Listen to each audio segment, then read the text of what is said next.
Hi friends, my name is Cindy and I am one of the children's librarians at Portland Public Library in Portland, Maine. And today we are going to complete our read aloud of The House with a Clock in Its Walls by John Bellairs and illustrated by Edward Gorey. And when we had last left Lewis, he was walking across the street to the Hanchett house with the magic cane. Lewis walked quietly to the wide arch that opened into the living room. No one there. Some furniture, but not much. A few weak-looking little chairs with bow legs and an uncomfortable-looking couch. One low coffee table with two postage stamp-sized china ashtrays. One blow from Jonathan's flat-bottomed pipe would have smashed either one to smithereens. Lewis went from chair to chair, touching polished arms and smooth upholstered backs. He half expected the furniture to pop like soap bubbles when he touched it. But everything was solid. The floor was so highly polished that you could see your reflection in it. Over on one wall was a brick fireplace. It was painted bright pink all over, even on its inside walls. There were no soot stains. Apparently the old witch didn't like fires. Two birch logs were balanced neatly on the shiny brass andirons. On the mantelpiece, Lewis saw something that surprised him. An ornament. It was one of those whirligigs with tin cutout angels. You lit the candles in the middle, and the heat made the angels go around. These angels were blowing trumpets. Lewis reached up and touched the little wheel. Squee! It spun tipsily. The sound startled him so much that he whirled around, holding the magic cane up for protection. No one was there. He looked in the kitchen. A couple of little plaster plaques on the wall and an electric clock. A red Formica counter and a tubular steel chair, also upholstered in cherry red. In the corner, there was an icebox. He opened it and found one bottle of Coke. Or was it Coke? He turned the bottle over in his hands. It was gritty on the outside, covered with dirt, like it had been buried. And the liquid inside, it was lighter than Coke, sort of a brownish red. Lewis put the bottle back. He shut the icebox door. The house seemed to be filled with a humming noise, and he knew that it was his blood in his ears. Gripping the magic cane with a trembling, sweaty hand, he went to inspect the other rooms. He checked out the whole first floor, but he found nothing. Nothing more than half-furnished rooms. A chair here, a table there. What lamps there were unplugged, but a bare ceiling fixture burned in each room. Now Lewis was at the bottom of the brightly lit staircase. He paused for a moment, and then, suddenly, he pounded the cane on the floor and shouted, "I have come to defeat you, Mrs. Izzard. Show yourself. Are you afraid of me? You ought to be. I know who you are and what you want to do. I challenge you to a duel by the ancient rules of magic." Lewis had expected his challenge to sound grand and majestic, to ring high and clear like a blast on a silver trumpet. Instead, it fell flat. It died away in the heavy stillness of the house. Lewis felt foolish. His cheeks burned, and he began to get worried. Lewis did not know a blessed thing about the ancient rules of magic. He had come over here with Jonathan's magic stick in his hand, hoping that the stick would do his work for him. Now, he was doubtful. What if the cane wouldn't work for anyone but its master? What if Mrs. Izzard's magic was stronger than Jonathan's? Lewis looked at the burning globe, and he looked up the staircase. He felt like turning around and running home as fast as he could. But then, how would he save Mrs. Zimmerman and Jonathan and the world and make up for what he had done? The house was very silent. Lewis took a deep breath and started to climb the staircase. Halfway up the stairs on the broad landing, Lewis stopped to look at a picture. It was the only picture he had seen in the house. There, in a heavy, oval black frame, was a photo of an unpleasant-looking old man. He was sitting, or standing, you couldn't tell which, against a wall covered with intricately patterned wallpaper. Lewis looked at the picture for a long time. He took in all the details. the 2 or 3 strands of hair combed over the almost bald head, the deep-set eyes that seemed to be staring at him, the hawkish nose. He looked at the man's clothing. He was wearing an old-fashioned, stiff cardboard collar with folded back points, and his left hand rested on the ball of what must be a cane. There appeared to be some writing on the cane, but Lewis couldn't read it. And we saw this picture at the beginning of the chapter. I'll show you again.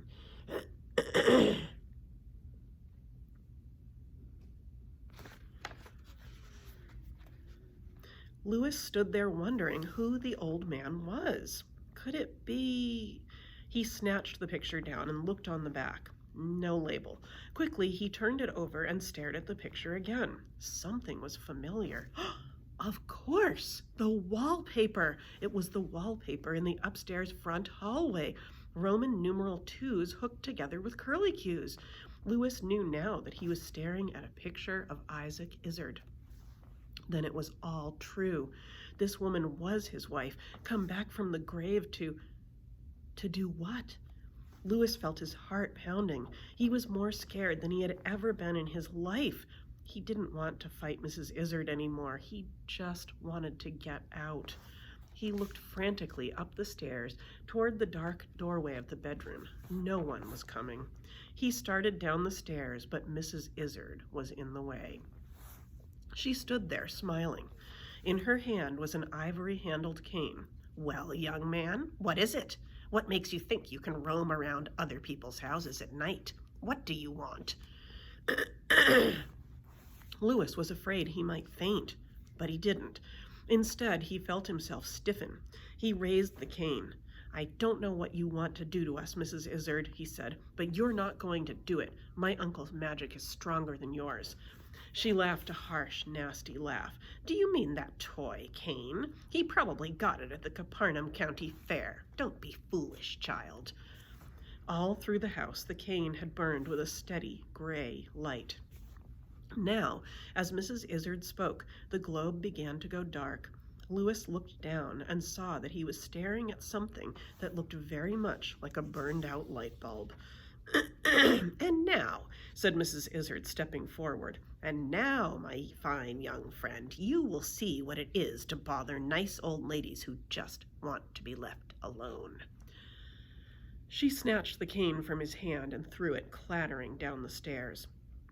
Now she was bending over him, and the light reflected from her spectacles hurt his eyes. Her voice was angry now, and she talked faster. "Do you have any idea what it's like to be buried deep in the earth? Dark stone all around, no one to hear you or see you, your only company a dead man? Do you?" "Stop right there, Mrs. Izard. You're not dealing with children now." There at the bottom of the stairs stood Mrs. Zimmerman. Her face was lit by invisible footlights, and she wore a floor-length purple cape. In the folds, instead of shadows, were deep wells of orange fire. In one hand, she held a tall black pole with a clear glass globe on top. Inside the globe, a magenta star burned.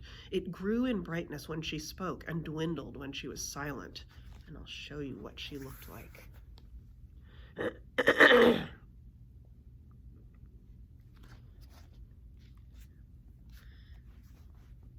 Mrs. Izard turned around. She faced Mrs. Zimmerman calmly. "So it's you," she said. "Well, my power has not reached its height, but I am still strong enough to deal with you. Aroint ye!" She pointed the ivory cane at Mrs. Zimmerman. Nothing happened. She stopped smiling and dropped her cane. Now it was Mrs. Zimmerman's turn.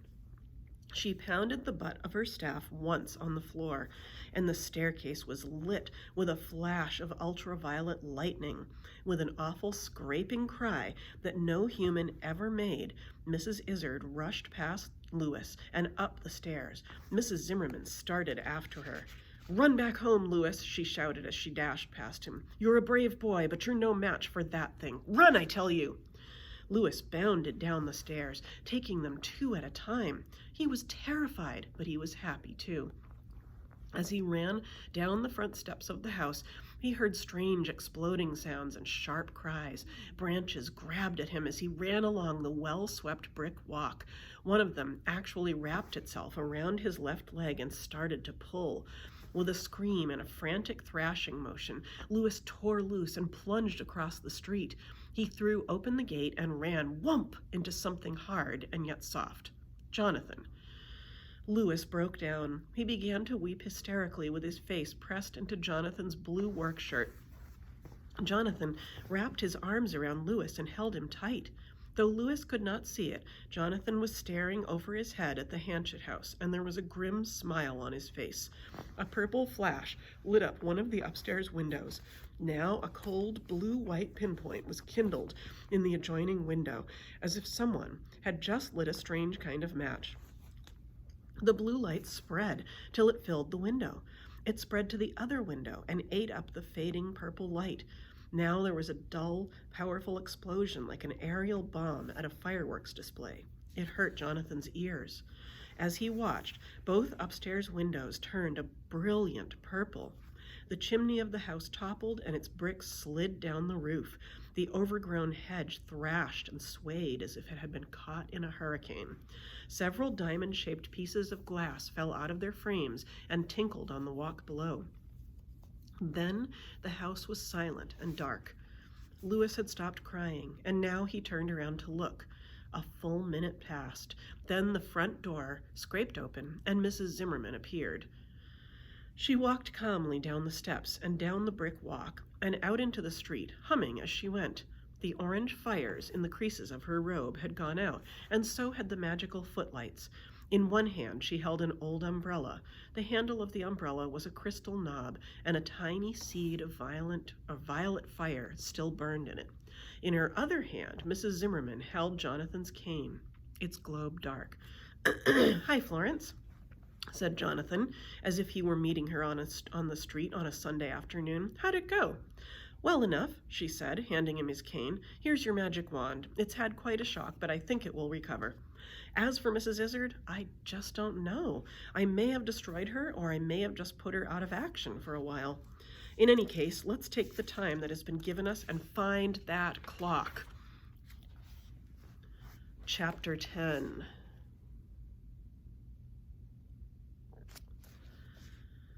When the three of them got back to the house, they had a shock. The ticking was very loud now, louder than it had ever been. It was like standing inside the works of Big Ben. Jonathan turned pale. "It looks," he said, "as if things are drawing to some conclusion. Mrs. Izzard may not be as dead as we could wish." Mrs. Zimmerman began to pace back and forth. She rubbed the purple stone of her ring against her chin. "She may be or she may not be. Either way, having her out of the way is no guarantee that the bomb won't blow up in our faces," she said. "But let's assume the worst. Let's assume that she's still in the game." "All right." She took a deep breath and let it out. "It has been my theory, ever since yesterday, that the old hag is just waiting for the proper time to use that wretched key. The proper action at the proper time to achieve the proper effect. That would be like her, and like her old husband, too. His magic is logical. It proceeds from A to B to C in nice, neat steps, as logical and neat as the movement of a hand around the face of a clock." "Then there's no point in our being logical, is there?" said Jonathan. He was smiling very strangely and clicking the paper clips on his watch chain. This was always a sign that he was thinking. "What do you mean?" said Louis and Mrs. Zimmerman at the same time. "I mean," he said patiently, "that we're no good at that sort of game. Our game is wild swoops, sudden inexplicable discoveries, cloudy thinking. Knight's jumps instead of files of rooks plowing across the board. So we'd better play our way if we expect to win." Mrs. Zimmerman folded her arms and looked grumpy. "I see," she said. "It sounds very reasonable. If you're in a chess game, draw to an inside straight. If you're playing tennis, try to hit a home run. Very intelligent." Jonathan seemed unruffled. "Why not?" he said. "It all seems clear enough to me. Louis, what I want you to do is this. Get a pencil and paper and dream up the silliest set of instructions you can think of." Louis looked puzzled. "Instructions for what?" for a ceremony, a ritual, a magic show for getting the clock out of its hiding place. Make it as goofy as you can. Louis felt very excited and happy. "Okay," he said, "if that's what you want, here we go." He ran to the sideboard and dug out a yellow Ticonderoga 2 pencil and a 5-cent pad of writing paper. Then he ran into the study and slammed the doors. Jonathan and Mrs. Zimmerman paced nervously outside, and the gigantic ticking continued. 15 minutes later, Louis slid back the doors of the study. He handed Jonathan a blue-lined sheet of paper with writing on both sides. The first line that Jonathan read made him throw back his head and laugh loudly. He mumbled rapidly through the rest of the list, chuckling all the while. Mrs. Zimmerman kept trying to read it over his shoulder, but finally she lost her temper and snatched it out of his hand. She laughed even harder than Jonathan had. She snortled and cackled and giggled. Finally, she handed the paper back to Jonathan. "Okay," she said, "so be it. First we put lighted candles in all the windows. Real candles, that is." "Yes," said Jonathan, wrinkling up his nose. "I see Louis has the poor taste to prefer real candles. Oh well, let's get going. There are several boxes of candle ends in the sideboard." Jonathan took the first floor, Mrs. Zimmerman took the second floor, and Louis took the third floor, and the stained glass windows, wherever they might be. Before long, the whole house was lit up for Christmas in April. Louis paused outside the door of the room that had Isaac Izard's organ in it. He looked into the shoebox that had been full of candle stubs. Only one left. Should he put it there? No, there was a better place. With a fat red candle in his hand, Louis climbed the dusty spiral staircase that led to the cupola room. He shoved open the narrow door. The room was dark except for streaks of moonlight on the floor. Louis moved over to the window. He knelt down and leaned forward into the deep embrasure. The oval window gave him a bird's-eye view of the Hanchett house, or would have, if he had been able to see it. Brilliant moonlight bathed the hill, but the Hanchett house lay in a mass of shadow. Only the dark point of its roof could be seen. Louis stared, fascinated. Then suddenly he began to hear the ticking, faint but audible, that filled even this room in the house at 100 High Street. He shook his head, got out his matches, and quickly lit the candle. When he got back downstairs, he found that his second instruction was being obeyed. Mrs. Zimmerman was playing chopsticks on the organ in the front parlor. When she got up and went back to the dining room, the organ kept on playing chopsticks, since it was a player organ, and she had set it on infinite replay. The silly, monotonous music almost drowned out the steady ticking. Almost, but not quite. Jonathan came bouncing in from the back bedrooms. His face was red, and he was breathing hard. "Okay," he said, "what's next?" Mrs. Zimmerman picked up the paper and read in a solemn voice, "We are to play a game of Bon Sour 1 franc until the ace of nitwits appears."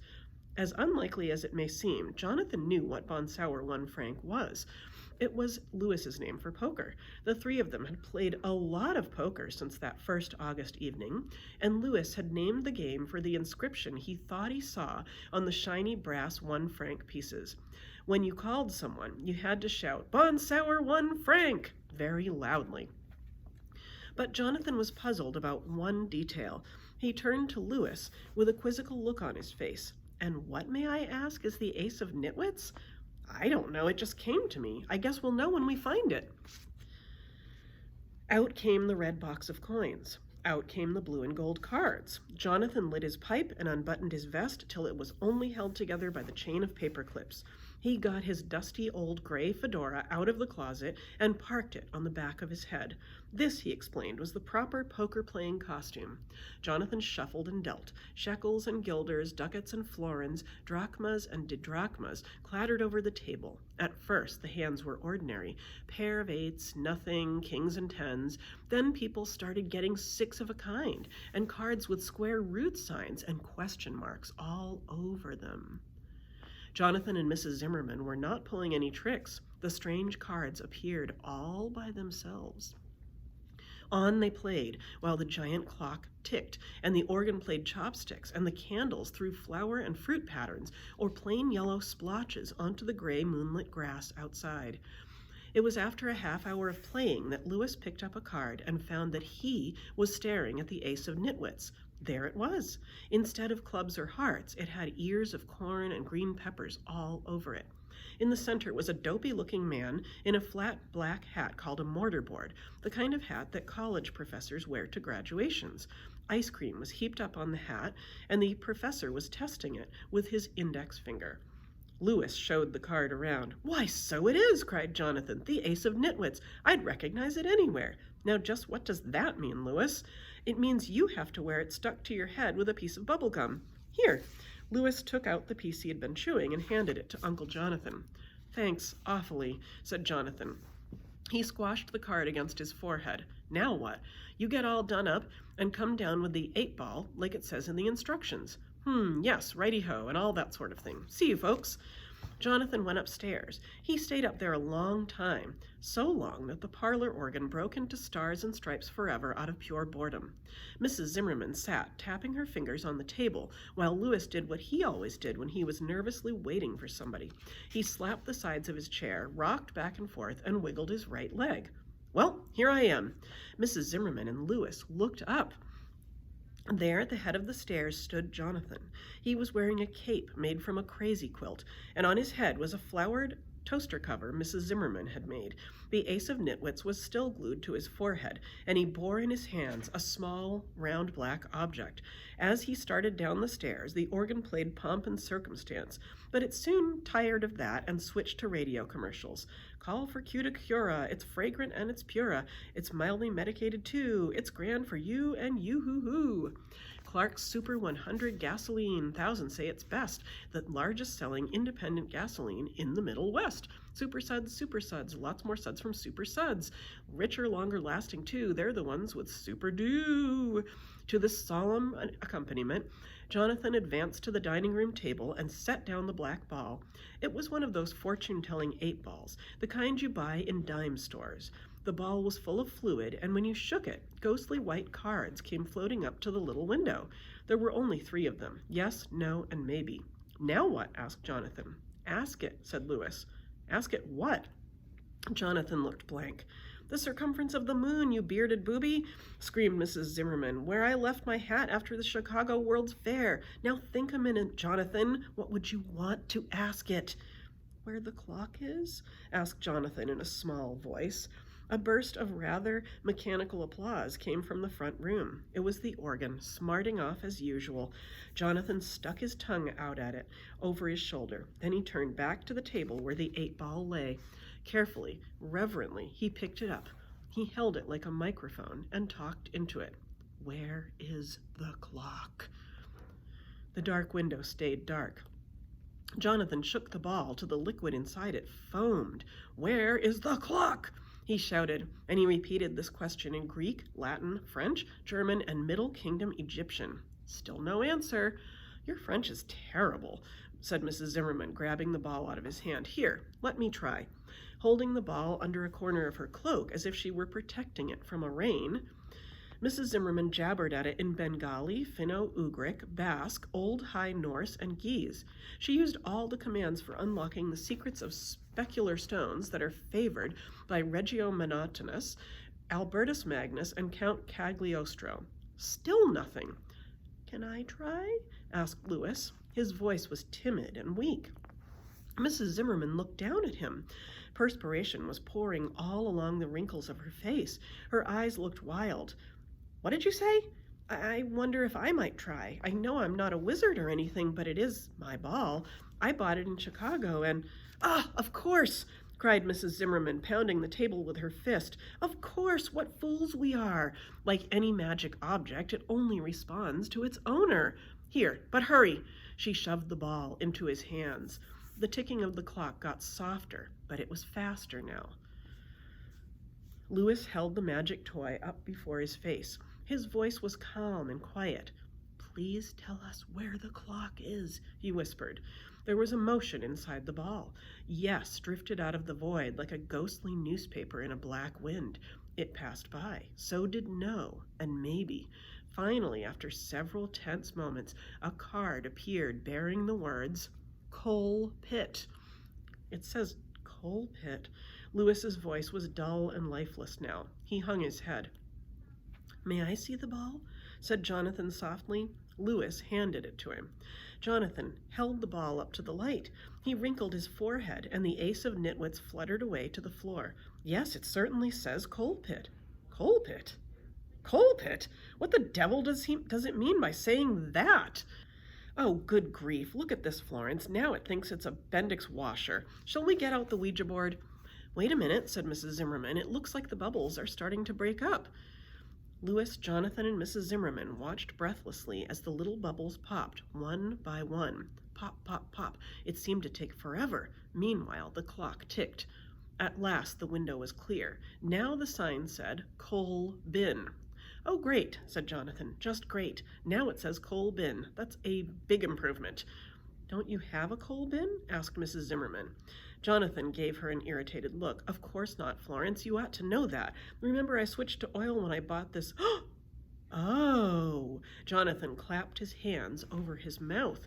Oh, I think I see. Come on, everybody. We're going to the basement. Louis and Mrs. Zimmerman followed Jonathan to the kitchen. He opened the cellar door and jumped back as if he had been hit in the face. The ticking down there was thunderous. Jonathan looked at Mrs. Zimmerman. His face was haggard, and his eyes were wide with fear. Got your umbrella, Florence? Good. Then down we go. Over in a black, sooty corner of the basement was the old coal bin. Two of its walls were formed by gray slats nailed to worm-eaten wooden pillars. The other two walls were whitewashed stone, and up against one of these lay a high rampart of coal. It had been there when Jonathan moved in, and he had always meant to have it hauled away. Well, I certainly get the idiot prize, he said quietly. Jonathan took a long backswing and started shoveling. Louis and Mrs. Zimmerman helped with their hands. Before long, they had cleared all the coal away from the wall. Doesn't look like there's any secret panel, said Jonathan, feeling around for springs and hidden levers. But then, if it looked that way, it wouldn't be secret, would it? No, nothing. I'm afraid we'll have to use the pick. Stand back, everybody. Louis and Mrs. Zimmerman got well away from the wall, and Jonathan started swinging. By now, the ticking was hurried and staccato, and the blows of the pick were like heavy beats in the rhythm.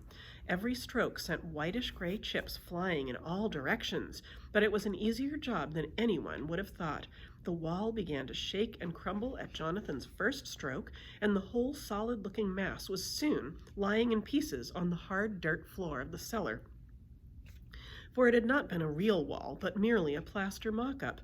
What lay behind was a weathered old wooden door with a black china knob. There was a lock plate, but there was no keyhole. Jonathan leaned his back up against a pillar and stepped back. Don't dawdle, said Mrs. Zimmerman nervously. Get that door open. I have a feeling that we are on the very edge of disaster. Jonathan stood there, rubbing his chin, exasperated. Mrs. Zimmerman grabbed his arm and started to shake it. Hurry, Jonathan, what on earth are you waiting for? I'm trying to think of door-opening spells. Know any? Why not pull at it, said Louis. It may not be locked. Jonathan was about to say that he had never heard of anything so stupid in all his life, but he never got a chance to say this. The door opened all by itself. Jonathan, Mrs. Zimmerman, and Louis stared. They were looking down a long corridor. More like a mine shaft it was, really, with square wooden arches diminishing into the dark distance. Something vague and gray was moving at the far end of the tunnel. It seemed to be getting closer. Look, said Louis. He was not pointing at the gray shape. He was pointing at something that was sitting on the floor of the tunnel, right there at their feet. A clock, a plain old Waterbury 8-day clock. I will show you the picture.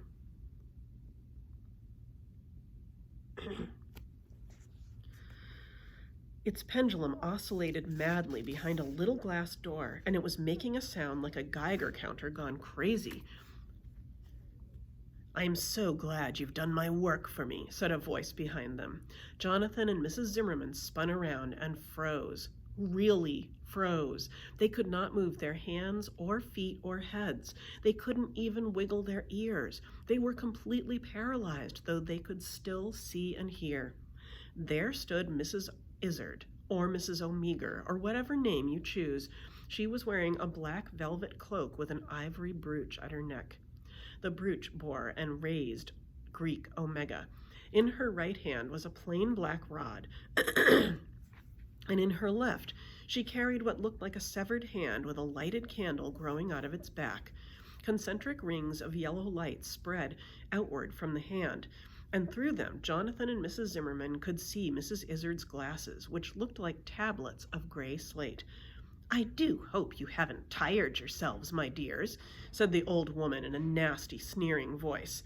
"I do hope you haven't, but if you have, it's all been in a good cause. I couldn't have done anything without you, not a thing, because you see, since I was set free, I've been able to pass through walls and doors. But these poor old hands of mine just haven't been able to wield tools. I even had to get Mr. Hammerhandle to find this for me." She let go of her wand. It stood up by itself and reached deep into the folds of her cloak. What she brought out was a greenish copper key. She held it up and turned it around. "Pretty, isn't it? I told him where to look, but he had to do the work. He's really been very good at following directions, and he made it quite easy for me to set up light housekeeping across the street. But alas, that is all over and done with. You played right into my hands as I thought you would. Did you really think you had defeated me, you foolish old biddy? You merely hastened the day of judgment, and it is at hand. My lord and master is coming to meet us, and when he arrives it will be a very different world. Very different, I assure you. Let me see, you two will change first, I think." She pointed at Jonathan and then at Mrs. Zimmerman. "Yes, that's the way it will be. You two first, so Sonny here can watch. You'll want to watch, won't you, Louis?" Louis stood with his back to Mrs. Izzard. He was as still as a clothes store dummy. "Turn around, Louis," said Mrs. Izzard in that nasty, sweet voice she had used from the beginning. "Don't you want to kiss your old Auntie Izzard?" He didn't move. "Come now, Louis, I command you. Don't be foolish. It'll just make things worse for you in the end. Turn around, I say." Louis's body grew tense, and then he rushed forward into the tunnel. He picked up the clock, which had just begun to make that whirring sound clocks make when they are about to strike the hour. "Stop, boy," shouted Mrs. Izzard. "Stop, you filthy fat pig. I'll turn you into something that your own mother wouldn't. Don't you dare! Don't!" Louis threw the clock down. There was a sproinging of uncoiled springs, and a clatter of cogs, and a splintering of wood, and a tinkle of broken glass.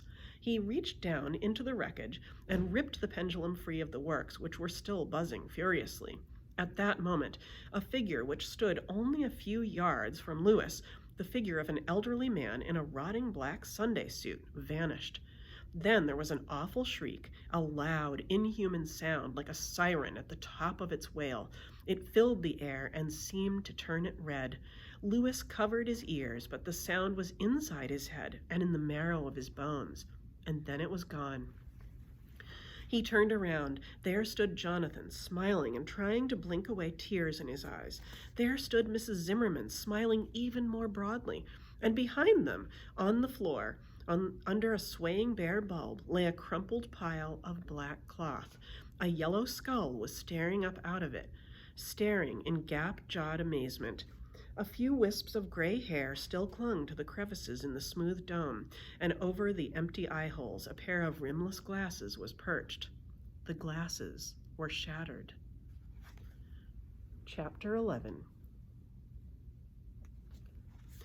3 days after the destruction of Mrs. Izzard and her magic clock, Jonathan, Mrs. Zimmerman, and Louis were sitting around a bonfire in the driveway of the house at 100 High Street.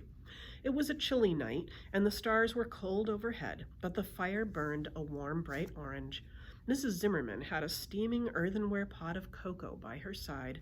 She kept it close to the fire so it would stay warm. Jonathan and Louis stared at the fire and sipped cocoa from their mugs. It tasted very good. There was a pile of Isaac Izzard's dusty papers in Jonathan's lap. Every now and then he would pick one up and throw it into the fire. Louis watched each sheet as the fire licked at its corners, then blackened it, then wadded it into a fluffy ball of ash. After a while, Louis said, "Uncle Jonathan?" "Yes, Louis." "Was Mrs. Izzard really trying to make the world end?" "As far as I can tell, she was," said Jonathan. "And she would have done it, too, if you hadn't fixed her clock for her. But tell me, Louis, why didn't you turn around when we did?" Louis smiled broadly. I looked at the glass door in the clock, and I saw the reflection of what Mrs. Izzard was holding, and I knew it was a hand of glory. John L. Stoddard tells you all about hands of glory. Here's a picture of them sitting around their fire.